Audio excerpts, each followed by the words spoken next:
Al Khair Train is launched in Suhag in cooperation between A Decent Life and Long Live Egypt Fund and Good Makers, an important initiative taking place now in Suhag. We're going to talk about it in more details with our guest over the phone. We have Ambassador Ayoub, Mahmoud Ayoub, Plenipotentiary Minister of Commerce and Community Development expert. Hello. Good morning. Good morning, Mr. Ambassador. So please tell us more about this important initiative taking place in Suhag. Will I say it is a vital initiative because it comes at a time when a big sector of the community needs this kind of cooperation between Decent Life and Long Live Egypt and other organizations to support the less privileged segments of the community. An important fact is that many villages, about 60 villages will I say, benefited from it in Suhag, for example, as an example. This means when we say 60 villages, it means almost 500,000 citizens are being supported by this important initiative. This is one thing. They are supported not from socio-economic perspective only, but also from health perspective. Many doctors are going there in 10 departments are going there to help the people. They knock the doors, see the patients, see the citizens, and see what they need, and they supply it to them. This is one thing. Another thing which we highly appreciate, is that even the medical team is supported by protective personal equipment, or almost 1,000 pieces of this equipment is supplied to the doctors and nurses in the hospitals in Suhag. This is a good example. Another example is that when we are supporting the people, we are supporting them to support themselves, so that we are giving them the initiative so that they help themselves live a decent life. It is not only the state who is doing this, but also the beneficiary should be doing his job. Another perspective which we have to look at this stage and in the future stages is that we should use this opportunity to raise the standard of education.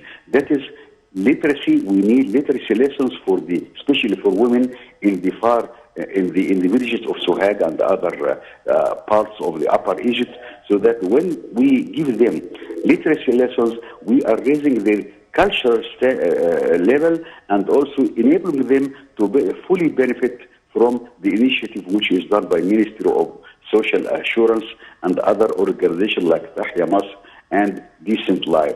All this amounts to supporting people at time of need with meaningful assistance, which is badly needed at this stage.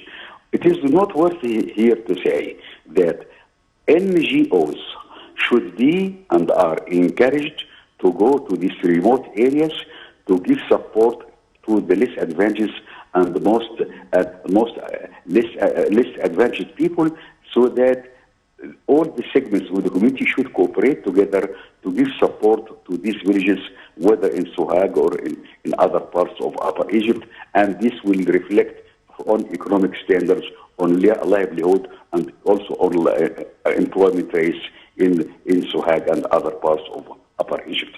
We hope that it will continue and that NGOs will step in and strongly support, and I know that some of them are doing that. I have been there in Suhag myself. She has given 12 incubators, 16 incubators to the hospitals of Suhag University, and it reflected on the children and new generation. I hope that this initiative will continue and that all the other organizations will support it, so that we change the lives of the people to the better. Mr. Ambassador, talking about the importance of all developments and initiatives taking place in Upper Egypt, how important it is, and definitely it has an impact not only in any of the parts in which such initiatives are taking place, but it has its impact on the whole country. When we raise the standard of living and the employment rates and decent income in one sector, it reflects on other sectors. When we are speaking about Upper Egypt, it reflects also on Lower Egypt, that is the Delta region. I know that Decent Life initiative has been implemented not in Upper Egypt, but in other parts of Egypt, and an overall result is that we are raising the levels of decent life for these people, and it reflects on the new generation who are looking for opportunity to do better and to have a good job to produce and to have a better future for them, not only for themselves, but also for their families. So if we are talking about Sohag, do we have some other parts that we are going to be or we are going to include in this initiative? We need to go to the remote places. This is what I understand about other parts. We need to go to remote places. That is the Western Desert, the Wahat Bahariya and the Siwa and the Mersa Matruh. And I know that NGOs and Decent Life has done a good effort there, but we should attract more ambitious projects in these areas so that we actually change the lives of the people in that dear part of Egypt, especially in the Western Desert, because they need it, and it is now underway, and you have seen it in Mersa Matruh, I have seen it in Siwa, and we need to encourage the people to help themselves to make use of the available resources, and there are abundant resources in the Western Desert, like dates and so on, and we have to keep the pressure on this area so that we have concrete results as far as livelihood is concerned, as far as standard of living is concerned, and as far as employment opportunities which we create in these remote areas of Egypt. Mr. Ambassador, just allow me to move on to a quick break, then I will be right back to you. Welcome back, and still talking about this important initiative taking place in Sohag and talking about the good train. So, Al Khair train rather. So talking about, Mr. Ambassador, the mechanism adopted by this initiative to reach the needy people in Upper Egypt, talking also about women empowerment, and especially during this challenging time when it comes, for example, to the coronavirus pandemic. Sohag is a very important governorate in Egypt, in the middle of the Upper Egypt, and it was the source of a lot of education for others, and we have a lot of monuments there, and pharaonic or ancient Egyptian monuments there, which we need to take care of. When we are taking care of the environment, this reflects on what we have in environment. That is to say, when the villages around this, for example, Agamemnon or whatever, monuments, pharaonic monuments there, so they tended to be protective to it and keep the environment clean and healthy. People in these areas need to have the direct support of the state. And as far as I have seen from the governor of Sohag, they are doing a lot of effort with whether on their own, from their own resources or by other organizations like Tahya Masr or Decent Life and other organizations who are doing a good effort in this part of Egypt, which is populous. Also, it is very important. Density of population in Sohag is relatively high.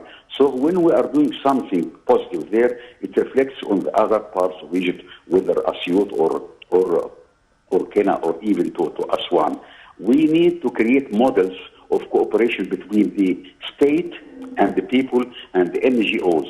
This triangle of state, NGOs, and the people is very important so that we come together hand in hand and lend a hand to the most needy at the time of need, and this is what we are seeing now. We need to spread the word, not only in Sohag, but also in the Red Sea area, in the Western Desert I earlier mentioned, and also in the Delta. But very important in Upper Egypt, we need to accelerate the pace of development in this part of the country because it needs a lot, and a lot has been done until now, but we need more, and the people are looking to the government or to carry the say for help, and now they help again with the Ministry of Social Solidarity and the other NGOs who are stepping in to give support at time of COVID, because when it is COVID, we know that many people have lost their source of income, and now when these organizations step in and give support, it is highly needed, especially when we are coming to the month of Ramadan, and happy Ramadan to you. Right. Mr. Ambassador Mahmoud Ayoub, Plenipotentiary Minister of Commerce and Community Development expert, thank you very much for joining us. Right, and I guess with this we come to the end of our breakfast show for today. Thank you all for joining us. Remember, join us again tomorrow, same time, with our colleagues for more to be discussed on the breakfast show.